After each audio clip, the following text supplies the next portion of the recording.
کہ حضور نے کہا خیر القرون قرنی، سب سے بہترین زمانہ میرا پھر ان کا زمانہ، اور حضور کے زمانے میں ابو بکر ہے، حضور کے زمانے میں عمر ہے، حضور کے زمانے میں عثمان ہے، حضور کے زمانے میں علی ہے، حضور کے زمانے میں طلحہ ہے، حضور کے زمانے میں زبیر ہے، حضور کے زمانے میں عباس ہے، حضور کے زمانے میں خباب ہے، حضور کے زمانے میں خبیب ہے، حضور کے زمانے میں عائشہ ہے، حضور کے زمانے میں خدیجہ ہے، حضور کے زمانے میں رملہ ہے، حضور کے زمانے میں فاطمہ ہے، حضور کے زمانے میں زینب ہے، حضور کے زمانے میں رقیہ ہے، حضور کے زمانے میں ام کلثوم ہے، حضور کے زمانے میں زینب ہے، اور یہ حضور کے زمانے میں آئے ہیں۔ ان میں بہت سارے حضور کے زمانے میں گئے ہیں اور ان کے کانوں میں اذانیں حضور نے دی ہیں، ان کے منہ میں لعاب حضور نے دیا ہے، ان کے جنازے حضور نے پڑھائے ہیں، ان کو قبر میں حضور نے دفن کیا ہے، ان کے اوپر نماز حضور نے پڑھی ہے، ان کے لیے دعائیں حضور نے کی ہے، ان کی بات حضور نے کی ہے، ان سے محبت حضور نے کی ہے۔ یہ پیارے حضور کے بنے ہیں، یہ ساتھی حضور کے بنے ہیں، یہ رفیق حضور کے بنے ہیں، یہ غلام آقا کے بنے ہیں، یہ خادم پیغمبر کے بنے ہیں، یہ رسول کے ساتھی بنے ہیں، یہ رسول کے سسر بنے ہیں، یہ رسول کے داماد بنے ہیں، یہ رسول کے ہمنوا بنے ہیں، یہ رسول کے تابعدار بنے ہیں، یہ خدمت گزار بنے ہیں، یہ تابعدار بنے ہیں، یہ فرمانبردار بنے ہیں، یہ طاعت گزار بنے ہیں، یہ اشاعت گزار بنے ہیں، یہ نبی کے قدموں میں بیٹھے ہیں، انہوں نے نبی سے ہاتھ ملایا ہے، انہوں نے سینہ ملایا ہے، یہ گلے ملے ہیں، یہ نبی کے گھر گئے ہیں، نبی ان کے گھر گئے ہیں، انہوں نے نبی کے پیچھے نمازیں پڑھی ہیں، نبی نے ان کو سلام کیا ہے، انہوں نے ان کو سلام کیا ہے، یہ ان کی خوشی میں گئے ہیں، وہ ان کی خوشی میں گئے ہیں، وہ ان کی دعوت میں ہیں، یہ ان کی دعوت میں ہیں، یہ چلے کرتے ہیں، یہ بیٹھے کرتے ہیں، یہ اٹھے کرتے ہیں، یہ سوئے کرتے ہیں، یہ جاگے کرتے ہیں، یہ قافلے میں کرتے گئے، یہ سفر میں کرتے گئے، یہ محلے میں کرتے رہے، یہ بستی میں کرتے رہے، یہ شہر میں کرتے رہے، یہ بستی میں کرتے رہے، یہ نسبت میں اکثر رہے،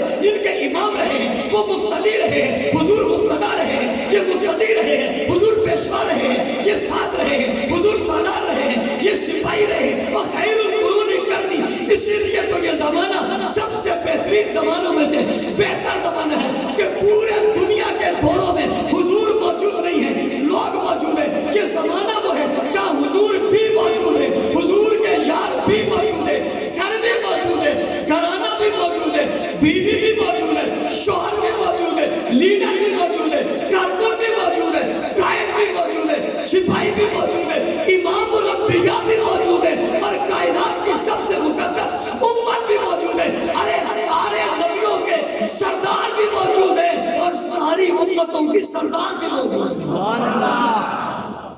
خیر القرون قرنی، یہ سب سے بہتر زمانہ ہے۔